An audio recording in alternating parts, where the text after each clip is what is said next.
Boa noite, senhores. Começamos oficialmente aqui a nossa web aula dos eventos, né, 73486 e 730978. Estamos na auxílio eletrônica aplicada. Então, finalizando aqui a questão do ajuste das datas, né, a entrega das SAPs, né, dessa UC de eletrônica aplicada fica para o dia 23 de maio. Certo, senhores?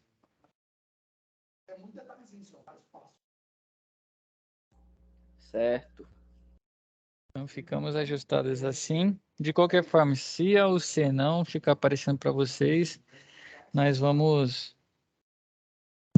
pedir, né, lá para o pessoal liberar mais tempo, mas eu creio que vai ficar. Como essa matéria é a primeira UC do módulo, né, provavelmente ela fica disponível até a última matéria desse módulo. Certo? Então, vamos dar início aqui. Nosso colega caiu, Ricardo.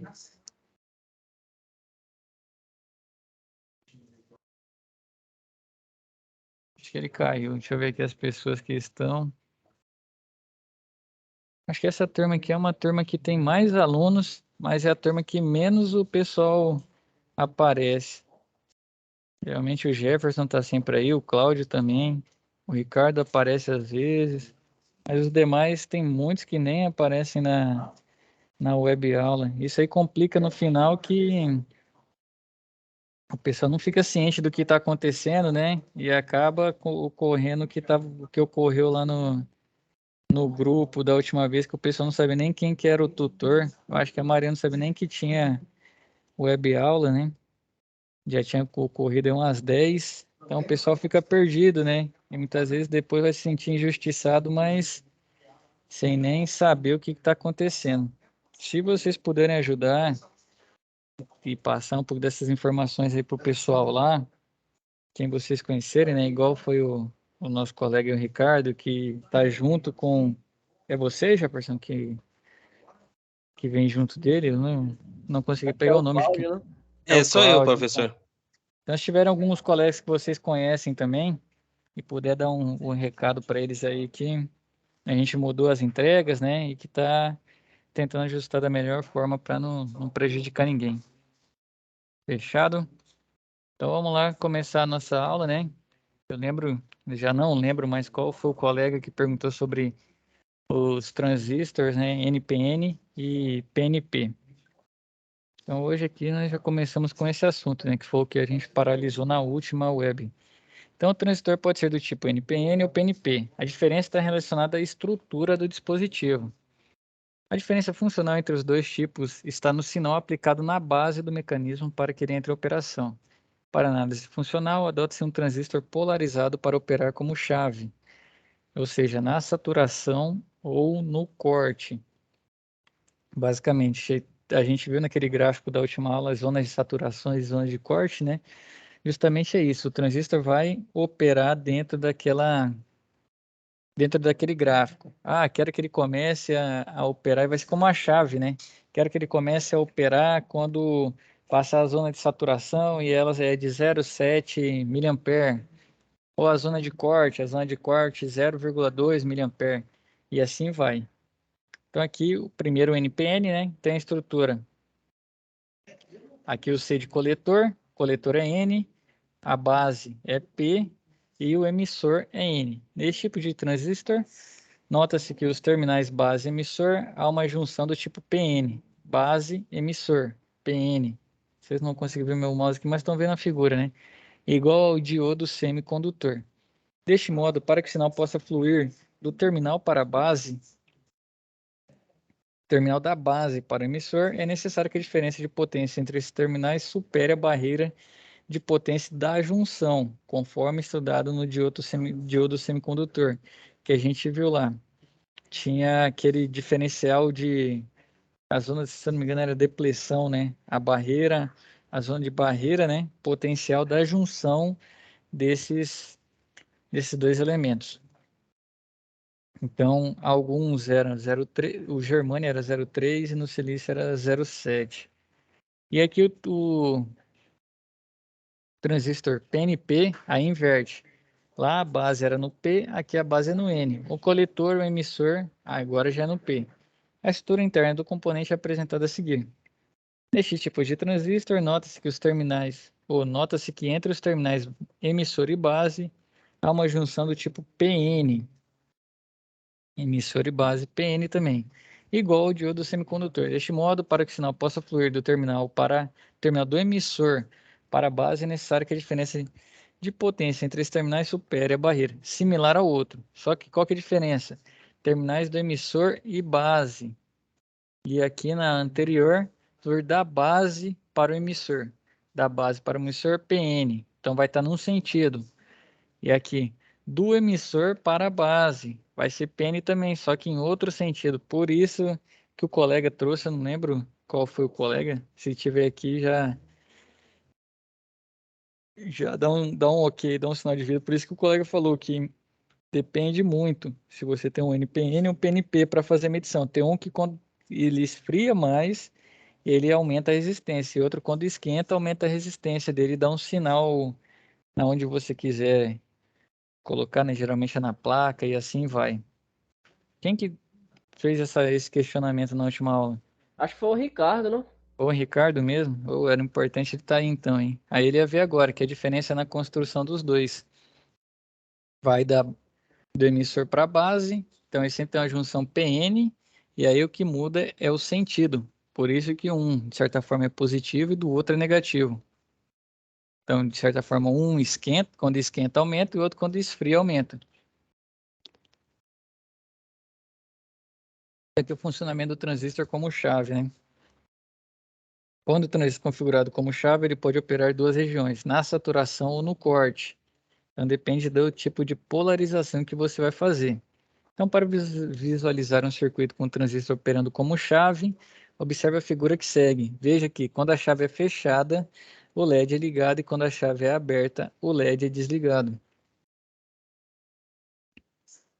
O LED é apagado, né? Então aqui tem um desenho. Começa aqui tem uma fonte de 10, uma resistência de 10k ohm, passa pela chave que seria o transistor, que ele vai funcionar como uma chave, né? Que está aqui, ele é base, o emissor aqui embaixo, o coletor lá em cima, com beta, que é o ganho do transistor de 100, outra resistência ali de 1k ohm e uma fonte aqui de 10 volts. E lá em cima o LED, né? Que no caso só quando passa de um, como fala? Só quando passar aqui da direita, da extrema direita e passar para a esquerda e tiver essa fonte com a chave fechada, né? Você vai ter a circulação e aí sim tem o LED liga. Agora quando a chave está aberta, né? Que aí vai ser no sentido, deixa eu ver aqui, no sentido contrário, vai passar na barreira do diodo aqui, que é o LED, e não vai acender. Então, nessa topologia, quando o transistor está com a chave de base aberta, nenhuma corrente circula pela junção base-emissor. Base é aqui no, como fosse, não, é aqui no meio dele, né? Esse, duro que vocês não conseguem ver meu mouse, é isso que atrapalha um pouco, mas a base aqui é no meio, tá entre o... Vocês conseguem ver esse laser passando aí, riscando a tela? Ou não? O Não, risco vermelho que eu fiz na tela, não apareceu não, né? não. Eu não sei por que não aparece. Então, tem a base aqui na junção PN, base emissor. Deste modo, apareceu, Ismael? Rapaz, então eu consegui arrumar aqui a base.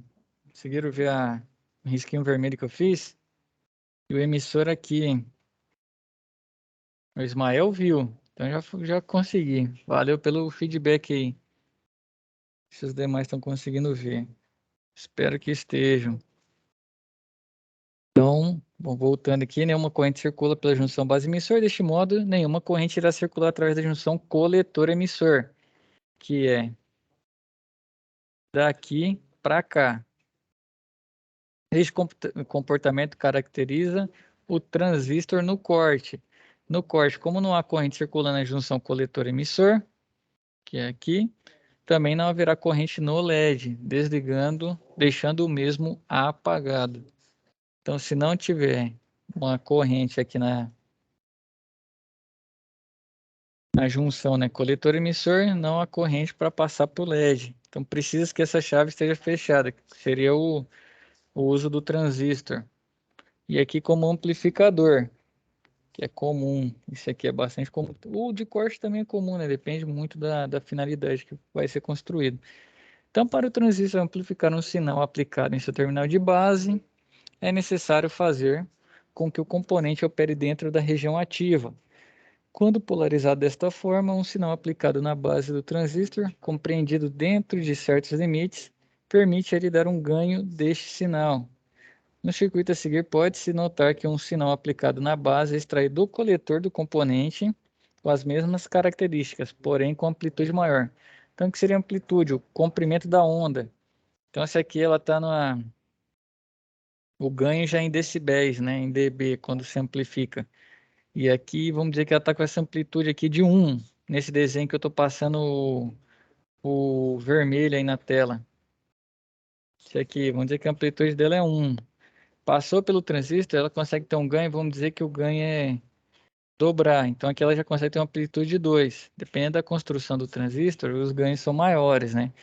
Então no circuito a seguir pode-se notar que um sinal amplificado na base é extraído do coletor do componente com as mesmas características, porém com amplitude maior. Então a fórmula é a corrente no coletor é igual a corrente de base vezes o ganho do transistor, que é o beta que a gente viu na última aula. A intensidade do sinal que no circuito apresentado é extraída no coletor dependerá do valor da corrente aplicado na base e do ganho do componente, que é o que está na fórmula aqui. Aqui já as aplicações, outras aplicações desse transistor. Regulador de tensão. Em muitas aplicações na eletrônica é necessário converter um nível de tensão contínua em outro. Aqui o sistema aqui que é tensão de entrada, ela passa pelo regulador de tensão, que é já a aplicação desse transistor, e tem uma tensão de saída. Com o intuito de fornecer uma forma prática para essa conversão, de modo que os projetistas pudessem utilizar um único componente para realizar tal operação, surgiram os reguladores de tensão. Os reguladores de tensão são dispositivos eletrônicos que, através de um nível de tensão contínua em sua entrada, provém outro nível de tensão, também contínua, estabilizado em sua saída. Diversos são os tipos e modelos dessas peças. Entra também a questão do ganho desse transistor, né? É justamente isso aqui, faz a mudança. Não é um transformador? De certa forma, não, porque aí o que a gente compreende como transformador é aquele o ar-condicionado é aquele componente que tem as bobinas, né? Ou similar aos maiores que as pessoas em casa, para geladeira, eletrônicos no geral. Esse aqui, de certa forma, ele só regula essa tensão. Tem uma tensão de entrada, vamos dizer, 4.7. Ele vai lá e quer alterar ela para eu usar ela em 5. Essa tensão em 5 volts. Então, esse regulador de tensão vai fazer esse trabalho. Ou ela entra em 5, eu quero uma tensão de saída em 4,7. Então, utiliza esse regulador de tensão. Outra aplicação é o varistor. Quando o circuito eletrônico é projetado, ele pode requerer uma determinada proteção. Esta pode estar relacionada a uma variação na tensão de entrada do circuito eletrônico. Para contornar esse tipo de condição, surgiram os varistores. Os varistores são dispositivos eletrônicos que variam o valor de sua resistência elétrica quando a tensão entre seus terminais aumenta. Em geral, no varistor, quando a tensão aumenta entre os terminais, o valor da resistência elétrica interna cai. Esta característica permite a esse tipo de componente ser utilizado na entrada de circuitos eletrônicos, com o objetivo de proteger o sistema contra variações de tensões de entrada. Aqui tem a fotinha. Esse aqui é bem famoso, creio que vocês já viram aí Tem um nas caso que eu placas. passei, professor, Sim. que a gente estava fazendo instalações no galpão e lá não tinha energia ainda lá e puxaram de outro galpão.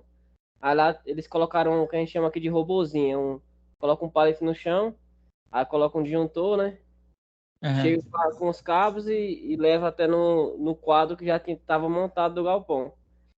Aí o cara tava montando uma câmera fria lá, tinha que colocar um painel. Aí ele tirou os fios do robozinho e virou o robozinho. Na hora que ele ligou, eu não sei como é que ele fez lá, que ele ligou duas fases onde era fase neutra 220. Estourou tudo no galpão, estourou todos os varistores de 16 equipamentos. Caraca. Mas não foi ele que puxou o robozinho primeiro, não? Foi outro? Não, foi ele, mas ele virou na hora que ele tirou. Então aí ele esqueceu a sequência que tava. Ah, entendi. E aí ficou com prejuízo. Ficou nada, ficou pro dono lá, porque ele não assumiu, ele falou que tinha sido outra pessoa e ninguém tinha como provar.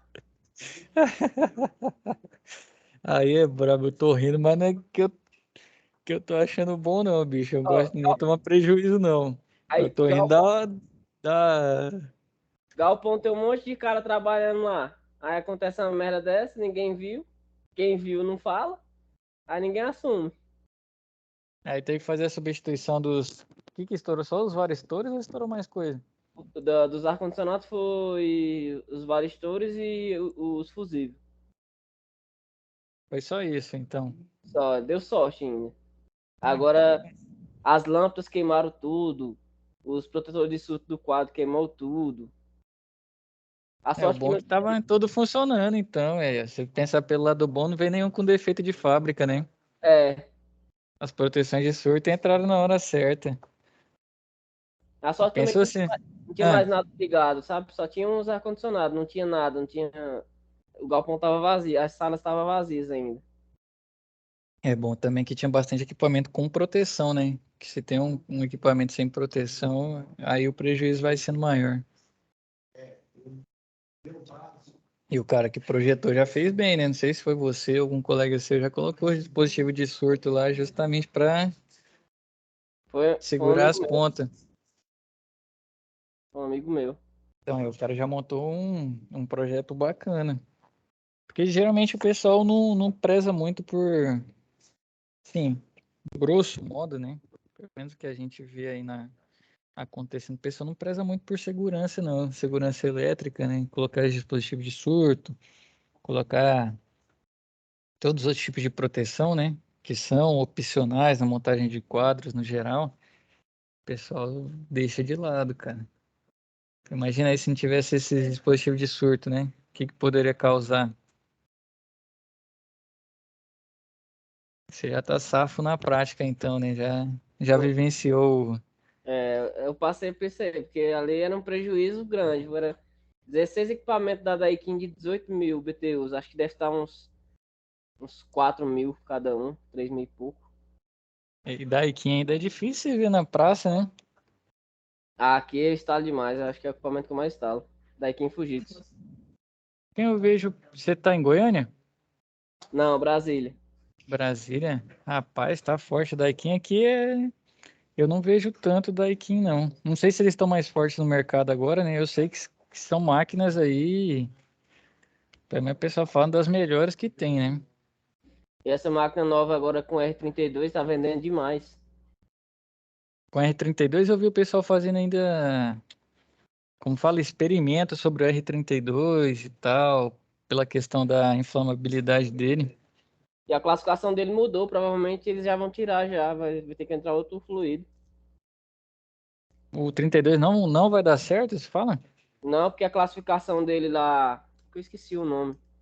A classificação lá de poluentes lá, ele era mais baixo, aí fizeram um estudo com ele, aí acabou que ficou mais alta. Então aí já não se enquadra no.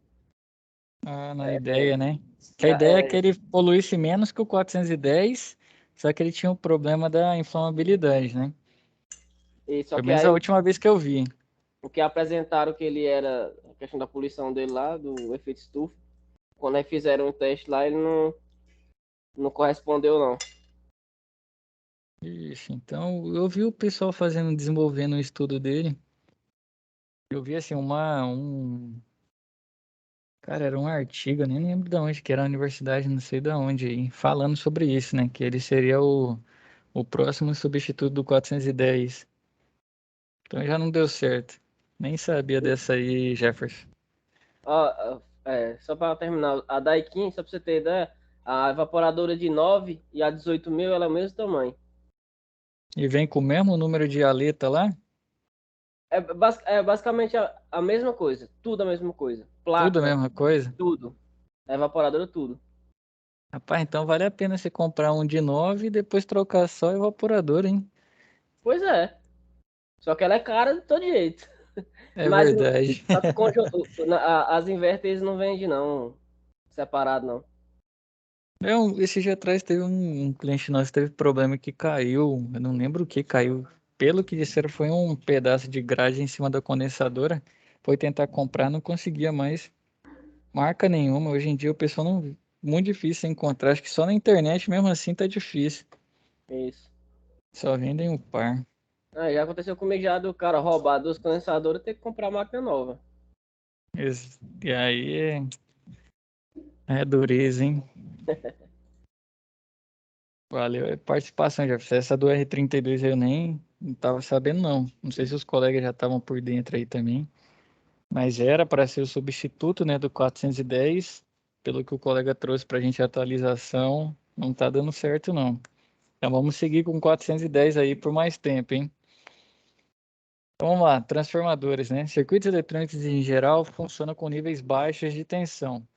Como a rede elétrica nas residências apresenta valores maiores que as habituais para um equipamento eletrônico funcionar, o uso de transformadores é essencial. Um transformador é um dispositivo de conversão de energia e tem a função de converter um nível de tensão elétrica alternando em outro nível também alternado. Alternado em outro nível também alternado. Segundo Cruz, um transformador pode elevar ou reduzir o nível de tensão de uma rede elétrica. A seguir, tem o exemplo do transformador. Esse aqui já é o que tem nos nossos equipamentos de ar-condicionado, né? Dependendo do tamanho. Se for um split aí, um high wall, já não encontra desse aqui, né? Já vai estar se não me engano, fica na placa, né? Esse aí eu já vi em self-contained, equipamentos assim, splitão, né? Já utilizam esse aqui que são transformadores. Esse aqui é de 220 para 230 para 24, né? Se a minha vista estiver boa. Então, o transformador basicamente é composto por uma bobina primária, uma bobina secundária e um núcleo. Então, o que é bobina ou enrolamento, né? Enrolamento primário. Ao ser atravessado por uma corrente elétrica alternada, irá possibilitar o surgimento de um campo magnético variável interno a ele. Com este enrolamento, Como este enrolamento é feito sobre uma parte do núcleo, o campo magnético criado será acoplado ao núcleo. A bobina secundária, o enrolamento secundário. O campo magnético criado no enrolamento primário é guiado pelo núcleo até alcançar o enrolamento secundário. O enrolamento secundário, ao ser atravessado por este campo magnético variável, irá reduzir entre seus terminais, irá produzir entre seus terminais uma tensão elétrica também alternada, porém, podendo ser maior ou menor em relação ao enrolamento primário. E o núcleo é o meio utilizado para guiar o campo magnético criado pelo enrolamento primário até o enrolamento secundário. Então aqui é a imagem de um transformador. Passa pelo enrolamento primário. Deixa eu ver aqui se o meu vermelhinho tá bom. Ele vem aqui, passa pelo enrolamento primário, uma tensão. Tem a fonte de energia alternada aqui. Passa pelo núcleo, que é todo esse núcleo, salvo engano, é ferromagnético. E aí, com essa condução de energia alternada passando pelo núcleo, passa pelo enrolamento secundário que está aqui e sai a carga. Então, o que que acontece? Muitas vezes, eu, por exemplo, utilizo em casa, né? Um 220, que é a nossa padrão aqui, eu tenho um videogame que ele é 110. Então eu tenho que utilizar o que o transformador faz. Ele pega essa corrente 120, 220 que está entrando aqui por essa fonte, passou aqui. Tem a produção. Para ter diminuição, depende do número de espiras, né? O número de enrolamento, de voltas que tem nesse enrolamento secundário aqui para sair a carga. Então, por isso que o pessoal, geralmente, quando estraga um transformador, fala, vou ter que mandar para enrolar de novo, né? Não sei como que chama aí. Tem gente que fala rebobinar, lembrando o motor, né? Rebobinar o transformador. Mas o que que ele faz? Ele tem que saber o número de voltas, né? Que esse, que esse enrolamento secundário dá para sair a carga correta. Para sair, no caso, no meu caso, 110 aqui desse lado. Se enrola errado, você tem uma carga diferente. E se for acima do que é especificado, vai, vai queimar as proteções do equipamento, né? Caso ele tenha. Então, a tensão elétrica submetida no enrolamento primário do transformador pode ser aumentada ou diminuída no enrolamento secundário do dispositivo. A relação dessa transformação depende da quantidade de espiras que há em cada bobina. Eu não trouxe aqui no slide, mas no livro, no capítulo 3, vocês podem ir lá depois, vai ter essa fórmula de descrevendo a diferenciação do número de espiras relacionado com a tensão que vai sair nesse transformador. Aqui eu tentando trazer para vocês mais as utilizações desses transistores. Então aqui, relé também. Então, um relé é um dispositivo que possibilita abrir ou fechar um contato entre dois terminais, mediante um sinal de controle em outros dois terminais, conforme a figura a seguir. Então, de novo, né? Um relé é um dispositivo que possibilita abrir ou fechar um contato entre dois terminais, mediante um sinal de controle entre outros dois terminais, conforme a figura a seguir. Então, o relé basicamente é, por exemplo, está passando a tensão correta, chegou, vou ligar o compressor. Está tendo a corrente, tudo mais, passou no relé, passou no contactora, aciona o compressor. Ah, tá chegando a tensão diferente. O relé desarma, a contactora abre e aí desliga um compressor, por exemplo, que vai ser o caso desse aqui, o eletromecânico. Então, o relé eletromecânico é formado por uma bobina que, ao ser submetida a uma corrente elétrica, irá produzir em seu interior um campo magnético. Este campo criado internamente na bobina irá movimentar um eixo mecânico e este eixo tem como finalidade abrir ou fechar um contato mecânico. Como em sua construção física existem partes mecânicas móveis, este componente é denominado de relé eletromecânico. A apresentação está na figura a seguir. Tanto aqui, eletromecânico, produziu no controle, produziu uma corrente elétrica, vai girar o campo, não, vai produzir um campo magnético. Nisso, de certa forma, fecha o contato, empurraria. Depois a corrente mudou, não tem mais a força eletromotriz que o campo magnético queria produzir para empurrar, então ele abre. Ou não tem corrente nenhuma, ele também vai abrir. Outro tipo de relé é o estado sólido. Um relé de estado sólido é um dispositivo do tipo semicondutor, que permite fazer o controle de seus terminais de saída através de seus terminais de entrada. A principal diferença do relé de estado sólido para o relé eletromecânico é que o primeiro não possui partes mecânicas envolvidas no controle de seus terminais. Então, o estado sólido não tem essa parte mecânica que o eletromecânico tem. Devido a este fato, não há desvantagem apresentada pelos relés eletromecânicos, que é o desgaste de seus contatos, relacionado com o passar do tempo. Então, geralmente, quando você pega quantas vezes aí já trocaram contactora, né, que tá, como diz, com a bobina ruim, ele já está desgastado.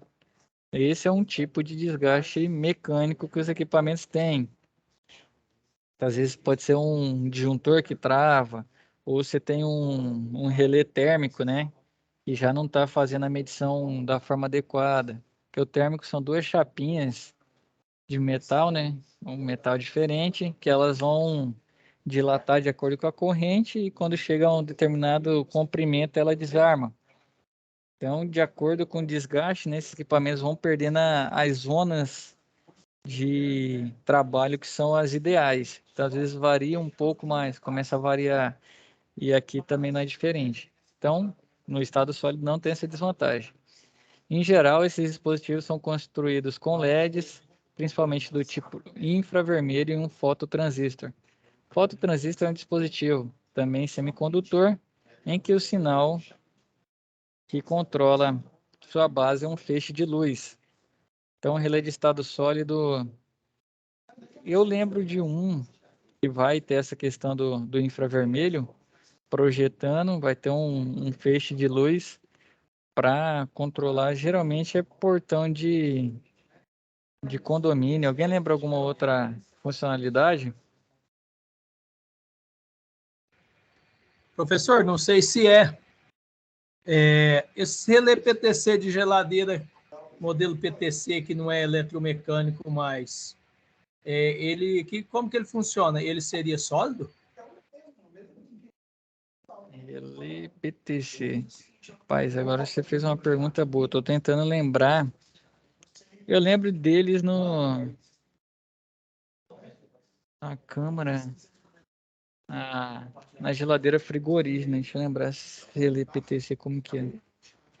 Refrigerador residencial que usa No residencial. esses compressores hoje, não tem vindo. Sim. Antigamente era um relé mecânico, com bobina e tal. Sim. Hoje ele tem um relé que tem uma arruela, parece uma moeda lá dentro, que passa um contato de um lado para o outro. Agora, que material que é aquele, eu não sei. Provavelmente esse relé PTC ele vai fazer a função de basicamente como se estivesse numa temperatura quando a geladeira entra em esterese lá, e aí ele tira o compressor e deixa ela só mantendo, aí depois tem Não, uma, ele é vamos só dizer, para partida. Ele aciona só para a bobina partida. auxiliar na partida. Você já vai me desculpando, Ricardo, que em geladeira comercial eu tenho Residencial. residencial, né? Eu tenho pouquíssima atuação, cara. Eu tô tentando lembrar desse relé PTC. Ele... Pode falar, quem quiser. Pode terminar aí, Ricardo, depois eu falo. Não, pode falar, pode falar. Os autoacopladores se enquadram em relé de estado sólido? Autoacoplador? Autoacoplador da comunicação? Eles fazem parte do circuito de comunicação dos equipamentos inverter. O autoacoplador, inverter.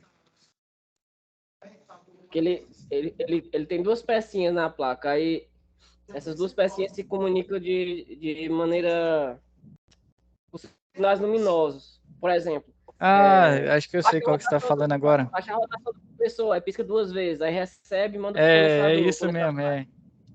Isso, exatamente. Ele é autoacoplador? Isso aí não é um... Optoacoplador. Eu já vi o pessoal falando desse aí como um fotoacoplador. Optoacoplador. Você testa ele com 2 multímetros. Uhum. Acho que eu sei, esse aí eu sei o que você está falando. Ele é assim, um relé de estado sólido. Que ele dá uns pulsos, né? Isso. Ele é um relé de estado sólido. Geralmente são esses equipamentos que... Eu falo assim, esses equipamentos que dão esses pulsos, né? Tem, de certa forma, um emissor e o outro que recebe esse feixe de luz. Trabalha Então, com esse sinal sim. eletrônico, né, professor? Eles são eletrônicos, exato, sinal eletrônico. Optoacoplador, né? O nome correto dele. Isso, optoacoplador. Rapaz do céu, o cara é cultura mesmo, hein? É que eu fiz um Eu curso uma já vez de inverter e eu... ficou safo no negócio. Nada, fiquei tão bom assim não, mas deu para entender um pouquinho. É isso aí mesmo. O pessoal, geralmente, eu acho que porque o nome é difícil, né? O pessoal fala fotoacoplador. Mas é Cara, isso aí. O nome correto, então, o Jefferson já trouxe pra gente o optoacoplador, né? isso, exatamente. Ele sim ele é um relé de estado sólido. Um bom exemplo. Valeu, Jefferson. E aí tem um relé fotoelétrico também. É um componente pioneiro em automação elétrica quando se trata de desligamento ou acionamento automático no uso de quantidade de luz ambiental. Possui um sensor que depende de luz para ser ativo. Os mais modernos têm resistência a variações bruscas de luminosidade, como por exemplo raios, faróis, segurança contra as oscilações de tensão. São produzidos com contatos normalmente fechados e baixo consumo de energia. Deve-se levar em consideração a potência máxima admitida. Normalmente a corrente máxima suportada está em torno de 8 amperes. Então, o fotoelétrico a gente já não utiliza tanto, né? Eu vejo mais o pessoal usando na área de iluminação. Mas está aqui também outro tipo, né? Aplicações eletromecânico, estado sólido, fotoelétrico. Que outra aplicação também, fonte de alimentação. Como já apresentado, em geral, Um sistema de circuito eletrônico requer que uma tensão contínua e estável seja fornecida ao conjunto para que ele possa funcionar corretamente. Para atender a essa necessidade, diversos fabricantes possuem à disposição de projetistas fontes de alimentação prontas para serem utilizadas no fornecimento de energia dos circuitos eletrônicos. A seguir é apresentada, né, uma fonte. Sobre as fontes, né, vem, por exemplo, aqui é um tipo de fonte, né, esse é o mais convencional que a gente tem nos equipamentos. Tem as fontes também que estão diretamente nas placas eletrônicas, né, que existem também. Aqui tem uma certa, aqui não, aqui dentro, né, desse, deixa eu pegar minha caneta aqui, tem uma plaquinha eletrônica aqui. É lógico que vão aumentando, né, tem vários tipos de circuito, mas a fonte de alimentação é justamente para garantir que o equipamento seja alimentado receba, né, a tensão correta e também tem a corrente dentro da faixa desejada. Pedir para vocês também, como nós temos poucas webs para o conteúdo que é bastante extenso, né? Pedir para vocês também darem uma olhada lá na 3.4.1 do livro, 3.4.2, que fala também sobre as fontes de alimentação. Então aqui a gente sai do capítulo 3, né? Que encerra com conteúdo de fontes e entra no capítulo 4, que é referente aos sinais dessas máquinas. Então, os sistemas eletrônicos podem tratar dois tipos de sinal: sinais analógicos e os digitais. Os analógicos são esses aqui, ó, do A, e o digital é B. O que varia? Aqui tem uma variação da onda, né? Variação de tensão, no caso, no decorrer do tempo, que é o T aqui. Isso aqui é o analógico. Agora eu não sei aprendendo aqui. Agora o digital que muda, ele vem no sistema binário, ele não tem essas variações. Então aqui, ou ele é 0 ou ele é 1, né? Ou ele é Vmax ou ele é V0. Então o sinal sempre anda na medida. Então aqui ele é 1, bem aqui ele é 0, bem aqui ele é 1, bem aqui ele é 0 e assim vai. Nem sempre é só 1 e 0, 1 e 0. Pode ser 1, 1, 1, depois 0, depois 1, depois 0, 0 e assim vai. Então é assim que ele vai, fala comunicando, né? De acordo com os bits. A formação de 8 bytes, né? 8 bits formam um byte e assim vai. Então os sinais analógicos são aqueles que apresentam diferentes valores à medida que o tempo passa. Ou seja, a todo instante tem sua amplitude para o sinal, conforme observado na figura a seguir. Deixa eu só apagar o slide aqui. Então, quais são o digital já é diferente, né? Que eu trouxe para vocês aqui não tinha explicação, mas o digital ele é sistema binário de 0 e 1 para fazer essa comunicação, para fazer essa transmissão do sinal. Um exemplo bem prático disso é a televisão, né? Por exemplo, quando ela antigamente, não sei se vocês são tão antigos, eu não sou tão antigo assim, mas eu vivi da época que tinha que mexer na antena, colocar bombril, porque o sinal variava de acordo com o tempo. Então, quando o sinal não estava chegando numa amplitude legal para a imagem se formar e o áudio, né, sair na TV, você tinha que ficar mudando a posição, colocando bombril, né, porque eu era menino e colocava para melhorar. Então tinha fantasma, ficava a imagem chuviscada, né? Ou o sinal, o áudio distorcia um pouco da voz, mas de certa forma ainda tinha uma comunicação. Diferente do digital, que usa o binário, que aí se o sinal chega, tá perfeito, legal, se não chega já some a imagem, já some o áudio, você já não recebe distorcido, né? Ele é basicamente ou funciona ou não funciona, não tem meio termo com um sinal digital. Isso traz mais segurança também para os sistemas, né? Se a gente for aplicar aqui na nossa área de eletrônica. Então, quais são os níveis lógicos, né? Então, a comunicação entre dispositivos digitais se dá por meio da mudança no estado da tensão, onde o sistema binário, que é aquele de 0 e 1, é o que apresenta esse estado do sinal. Conforme já estudado anteriormente, um sistema binário possui dois símbolos que o representam, o 0 e 1. Em circuitos eletrônicos digitais, denomina-se o símbolo 0 como estado lógico 0, ou ainda nível lógico 0, e o símbolo 1 é denominado como estado lógico 1 ou nível lógico 1. Tanto o estado lógico 0 quanto 1 são também caracterizados de bit de informação. Um bit representa uma informação a ser transmitida entre os circuitos digitais. Na figura a seguir, observe a representação bits e byte. Então aqui, ó, 1, 0, 1, 0, 1, 0. Esse aqui são bits. Um conjunto de 8 bits. 1, 2, 3, 4, 5, 6, 7, 8. 8 bits formam um byte. Então, se a gente for pegar, vamos aumentando então, 1 byte. Quando você combina ele, dá, se eu não me engano, é 1124, dá 1 kbyte. E assim vai aumentando as capacidades de transmissão de informação, né? Dos níveis lógicos. Então, quando o conjunto de 8 bits é formado, tem-se então o byte. Em sistemas computacionais, é comum se referenciar a capacidade de armazenamento do mesmo através da quantidade de bytes que ele pode armazenar, sendo que cada byte, neste caso, representa um conjunto de 8 bits. E assim vai, 1124 bytes é 1 kbyte. Aí se você pegar 1124 kbyte, você vai ter 1 megabyte.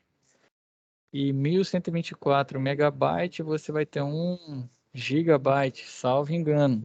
Se eu tiver, eu posso estar errando aqui nas conversões, mas se a minha memória ainda tá boa, é mais ou menos nesse sentido. E aqui as portas lógicas, para comunicação também. Os circuitos digitais são dispositivos que processam informações digitais. Para conceber os circuitos capazes de realizar essas operações, faz-se uso das portas lógicas.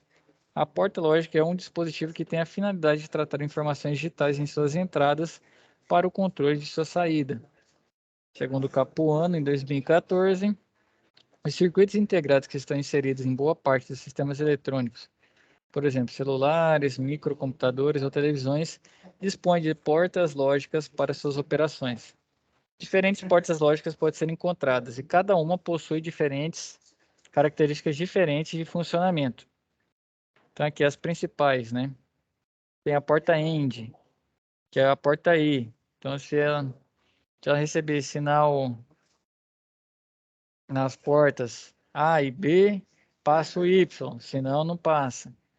Porta OR, que seria ou A ou B. Se ele receber sinal no A, passa o Y, ou se ele receber sinal no B, passa Y. É diferente.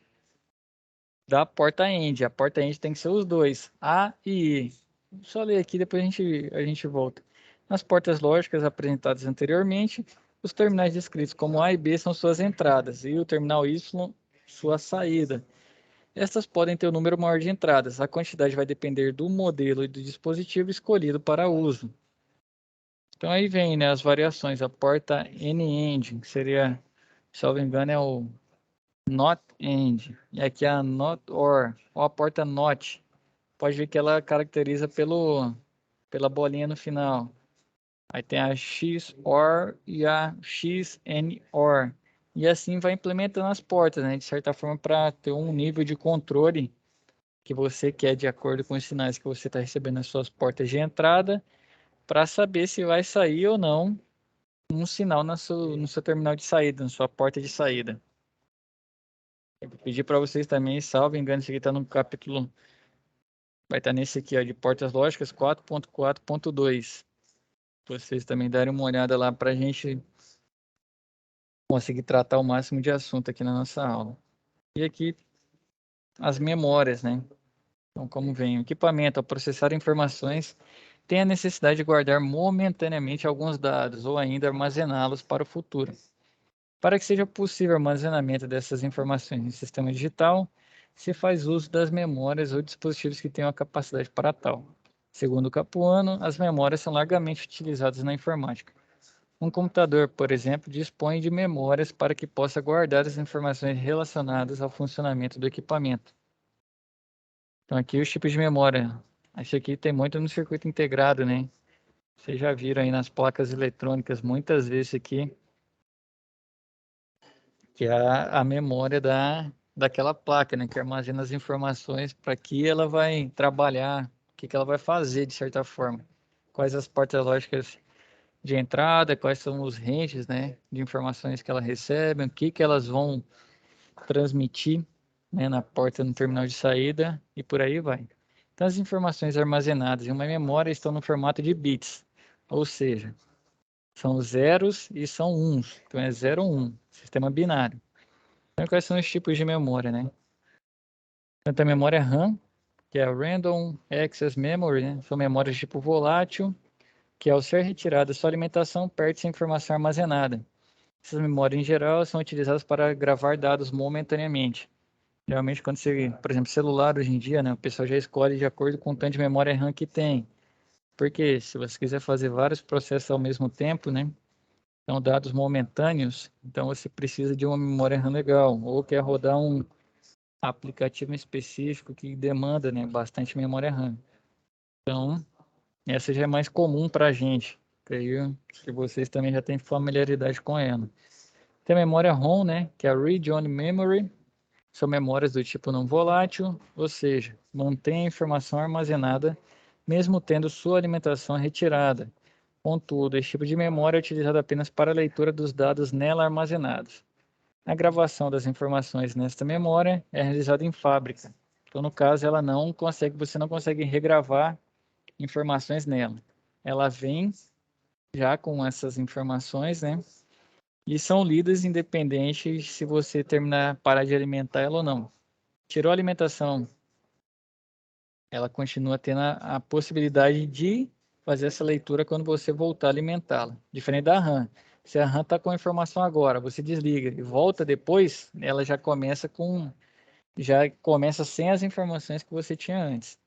Então tem a memória PROM, que é aquela mesma ROM, só que programável, né? São memórias do tipo não volátil, pode ser gravado pelo projetista apenas uma vez apenas, porém podem ser lidas várias vezes. A diferença da PROM para a ROM é que a ROM já vem com as informações gravadas de fábrica, ou seja, o fabricante disponibiliza a memória já com seu conteúdo. E na PROM, o projetista recebe o componente e pode realizar uma única vez a gravação, podendo apenas ler essas informações várias vezes.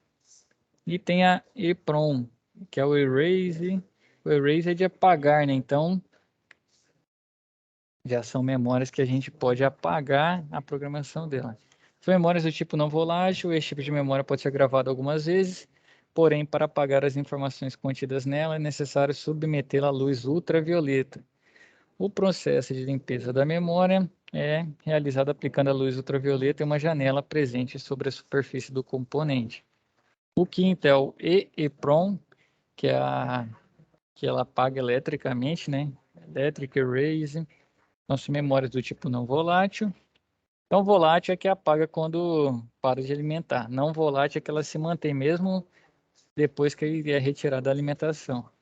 Esse tipo de memória pode ser gravado algumas vezes. Sua vantagem é que não mais necessita da luz ultravioleta para apagar as informações contidas nela.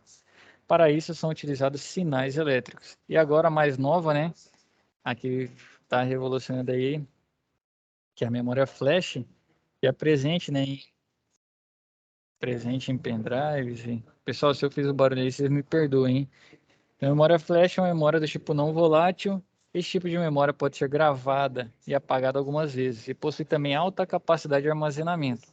É muito utilizada em circuitos eletrônicos, pois possibilita acesso rápido à leitura dos dados. E além disso, ela ocupa menos espaço, né? A memória flash, consegue uma capacidade muito grande de armazenamento com um espaço físico muito menor, a que mais vem sendo utilizada aí, apesar que a tecnologia hoje em dia tem trabalhado muito forte, né? Tem evoluído bastante, mas a flash aí é a bola da vez agora. Pessoal, ficou alguma dúvida aí, hein? A EPROM é a que é usada nos aparelhos, né? Salvo engano aí pronto. Eu creio que vai, Não sei se é como todos, né? fala? Isso, eu creio que vai chegar para a flash, porque a flash você pensando bem, por exemplo, cada dia mais o pessoal, se você tiver uma placa menor, você vai conseguir ter mais espaço para fazer a sua, vamos dizer, uma evaporadora, entendeu? De um raio-wall de casa, vamos dizer, um 12.000. Você tem a placa lá, sem ser inverter, né? Vamos pegar um convencional de exemplo. Você tem a placa lá, você tem que fazer aquele espaço para a placa, atrapalha um pouco a posição do motoventilador e assim vai. Cada vez mais diminuindo, apesar de já ser pequena, com a memória flash, ele consegue ter uma diminuição. Então eu creio que vai evoluir para a memória flash, né? Tudo tem evoluído. Hoje em dia já está indo além da flash, né? E eu creio que vai evoluir, mas é sim EEPROM. O difícil é a gente conseguir fazer essa, como fala? Difícil é a gente conseguir fazer essa programação, né, num circuito desse. Mas tem uma da LG que você saca e só coloca outra. Aí você não precisa Só saca programar, e não. coloca outra? É. Mas A isso da, aí já é para inverter, né? da inverter. A da Samsung também, você saca e coloca outra. Só que a Samsung você tem que fazer uma programação no controle. Só alterar o controle? Você tem que fazer uma programação no controle. Isso, mas ele já vem com uma, né? Você apaga ela, então, e coloca outra. É outro EEPROM também no controle, né? Isso. Aí você vai lá, tira o EEPROM, coloca outro, aí dá um reset na máquina e faz a programação no controle. Já vem as instruções já. Geralmente o pessoal faz isso para quando queima a placa, quando que eles utilizam isso, Jefferson? Dá erro específico, dá um erro no EEPROM. O EEPROM Uhum, ele já perde os vi isso. dados. Aí o pessoal só troca o EEPROM. Quando é específico, o problema é nele. Ah, entendi. Então, às vezes dá um curto, um surto nele, e aí E, precisa fazer essa substituição, né? Que ele deve ter perdido os dados, então.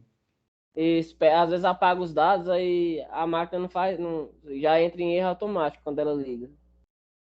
Hum, Entendido. Então é isso mesmo, é utilizado o EEPROM, né? Que de certa forma era o último antes agora do advento da Flash, né? Aí isso aí vai evoluir para Flash aí, não vai ter mais. Isso aí, na verdade, cara, eu creio que vai evoluir para, como fala? Para que a pessoa mesmo, que se tiver condição, né, na questão de entender de programação, ela mesmo configure a máquina dela. Em vez de ficar no controlinho lá apertando, o cara pluga no computador ali, configura do jeito que ele quer a máquina dele e deixa rodar. A tendência é evoluir muito, né? Eu também imagino que vai chegar nisso aí, Jefferson. Pessoal, mais alguma dúvida? Deixa eu só ver o chat aqui.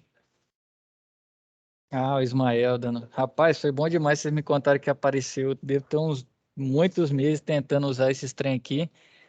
Vê se tá aparecendo agora, esse vermelhinho aí que eu tô riscando a tela.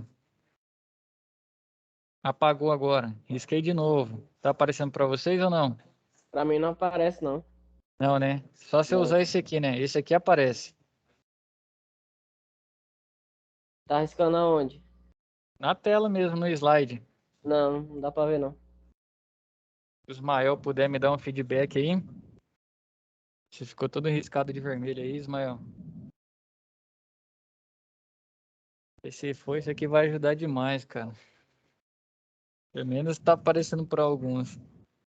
Mas, pessoal, tá? Alguma dúvida? Alguém ficou com uma colocação? Quiser falar? Tudo certo, professor. Fechado então, senhores. Eu já tenho que entrar na outra turma aqui às 20h30. Então, ficamos combinados para entrega no dia 23. Eu alterei na frente de vocês, né? Poder passar para os demais colegas aí para dar tudo certo. Beleza. Senhores, boa noite. Fiquem Boa com noite. Deus aí. Qualquer coisa, chama lá na plataforma que a gente tá tentando responder todo mundo. Beleza, valeu. Boa noite, com Deus. Tchau, tchau.